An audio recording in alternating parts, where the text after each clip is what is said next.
Now, cancer remains a growing health challenge worldwide, and India faces an urgent call to action. A new global study warns that while vaccines like HPV and hepatitis B, mammography, and screening for lung and colon cancer are effective, their implementation in India is uneven and inadequate. Experts say India must strengthen prevention, expand screening programs, and integrate cancer care into universal health coverage. The University of Washington has said that cancer's impact will grow disproportionately in countries with limited resources and policies, and funding remain under-prioritized globally. The study shows that 42% of all cancer deaths last year, about 4.3 million people, were linked to 44 modifiable risk factors, with tobacco use leading globally and unsafe sex leading in low-income countries. In India, most cancers are detected late. A parliamentary committee has recommended raising tobacco taxes, linking cancer registries to the Ayushman Bharat digital mission, and launching monthly mass screening initiatives to detect cancer early. The message is clear.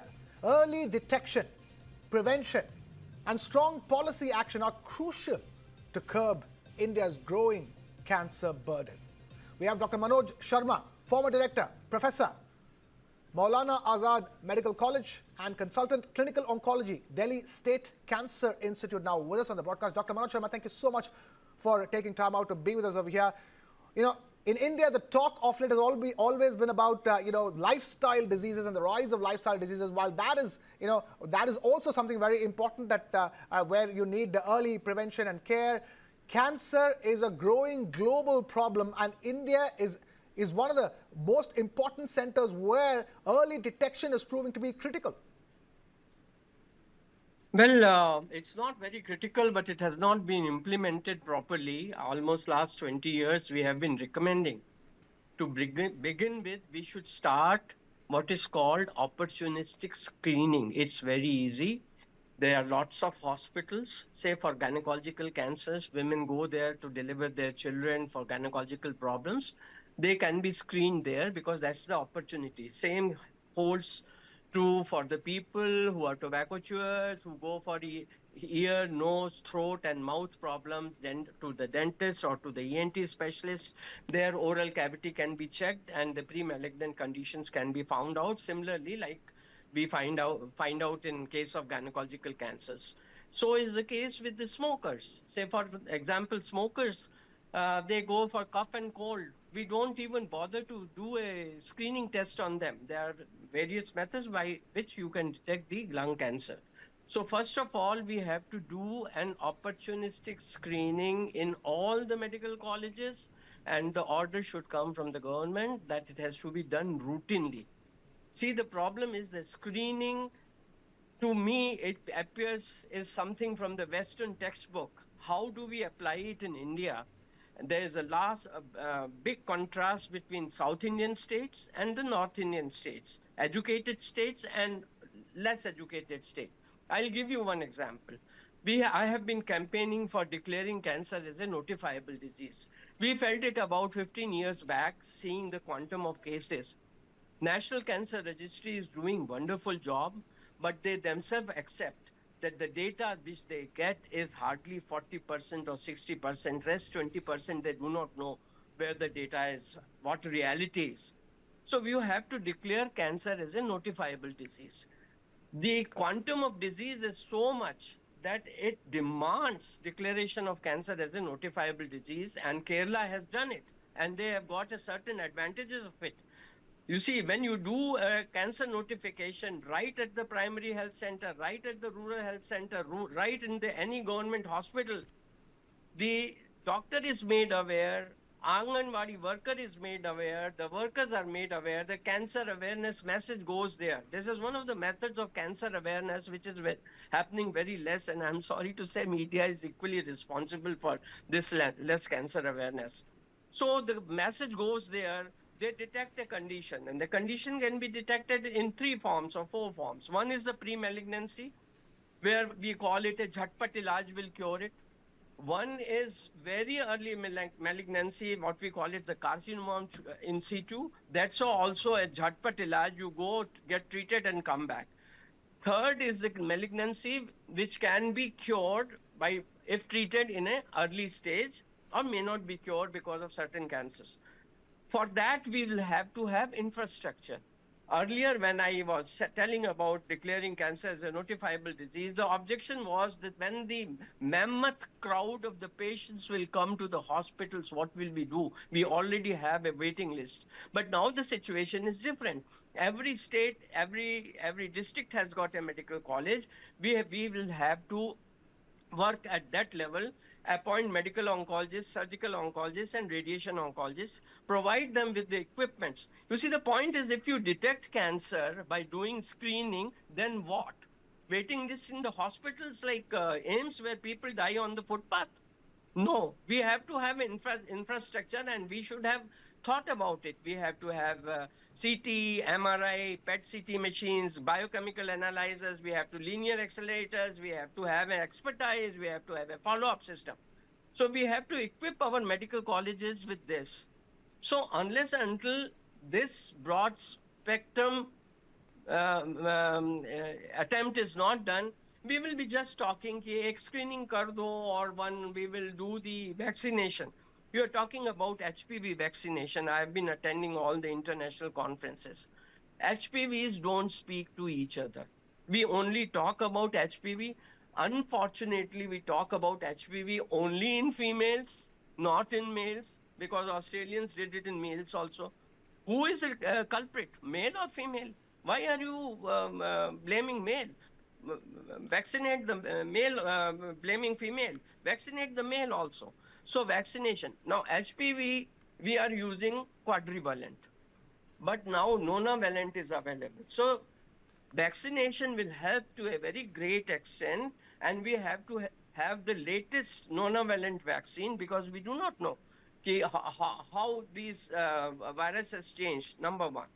Number two, lifestyle changes. Lifestyle change. Do you know what's the status of adolescent sex in schools and colleges? So we come to the education.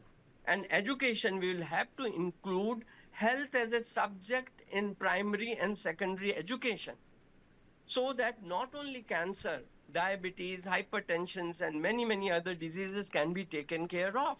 That's we are not doing. I had Okay. written one book called Cancer Ki Kahani, jo hai bachon ko sunani, for Delhi government, 5 editions. By this book, I straight away went into the bedrooms of the parents of the children. And then you should see the crowd coming for the checkup with the fear of cancer. And fear is sometimes necessary. So we have to take a lot of steps in this line. Right. Just making noise will not help. Yeah. The other in that sense, tell us how can this be done? Because one is creating the right policies for it, and the other is ensuring that enough funding is made available. Because for mass screening and more education, you will need more funds pumped in, both at the state level and at the central level. Funding has to happen in a stepwise pattern. The same question was asked when I made the proposal of mini medical college to Pandit Ghulam Nabi Azad. He said, where will the money come? I said, you start from the district hospital level, start anatomy, physiology there, and as the time passes and as the batches advance, you add the thing. Similarly, we are talking about the health card. The community medicine department of AIMS is doing some kind they have adopted some village in Faridabad somewhere. So we can start from there. The aware message has to go. And once you declare cancer as a notifiable disease, like funding was done for dengue, funding was done for COVID. So the funding will start, but we have to make a beginning. As far as the awareness is concerned, the social media and your media, especially TV media, I tell you one thing. I used to do regular programs on Doordarshan and Lok Sabha TV. I used to have such a crowd in my OPD 15 days after the programs that it used to be very difficult, and we used to detect a lot of early cases. I'll give you one thing more interesting about the awareness. Recently, last month was the Childhood Cancer Awareness Month. So All India Institute celebrated that month, and the hematological oncologist, the pediatric oncologist, came out with a wonderful suggestion. They decided that every month they will take one poster with one disease in the childhood cancer, one variety of childhood cancer they will take every month. They will make that poster and send that poster by email to 40,000 pediatrists all over the country. And those pediatrists will recognize that cancer and start initiation. So, in that, not only that incurable cases come, lot of cases will come in a pre-malignant condition, as we call. Lot of cases will come where the treatment requires very little money, cauterization, like mucosal stripping, and precaution in lifestyle. So the funding will come, but we have to make a beginning. We have to equip. Ask yourself how many medical colleges in UP have got CT and MRI and PET CT and linear accelerators. Why the crowds are rushing to the bigger cities like Ames or Patna, or because we have to create an infrastructure. But simultaneously, we have to do a cancer awareness, declare cancer as a notifiable disease. You will find lot of cases which are preventable, which are curable will come. And slowly, as the message goes across, people change their food habits. This happened in Madras. Madras Metropolitan Tumor Registry did a first population-based study. And they thought that the commonest cancer is a head and neck cancer, tobacco-related cancer, but they found it was gastric cancer because of their highly spiced food. And they educated people about highly spiced food, and the incidence of gastric cancer slowly started coming down. The same thing happened in Japan, because Japanese and Indian dietary habits are very simple. So the awareness part is very important. Vaccination is very important. Vaccination of the day, not we have done quadrivalent vaccine and it's over. Now I am coming to another part where you called about funds. How much funds we get from selling tobacco, and how much funds we are losing in treating tobacco related disease, which includes cancers. ICMR study by Dr. Kishore Chowdhury and former director Rotary Cancer Hospital, Dr. Rath, have shown that the amount of revenue you earn from tobacco, 17 times or more is spent. And later on, Dr. Reddy of Heart Care Foundation told me that it is 100 times more that is spent on the disease. You ban tobacco and you will see half of your cancer hospital will be empty. There will be hardly any patients. Non-tobacco related cancers which are raising their heads, like breast cancer, colorectal cancers, and some of the childhood cancers Right. will come. Okay. Fair enough. Dr. Manoj Sharma, former director, Professor Maulana Azad Medical College and consultant, Clinical Oncology, Delhi State Cancer Institute. Thank you so much for taking time out to be with us here for that big story.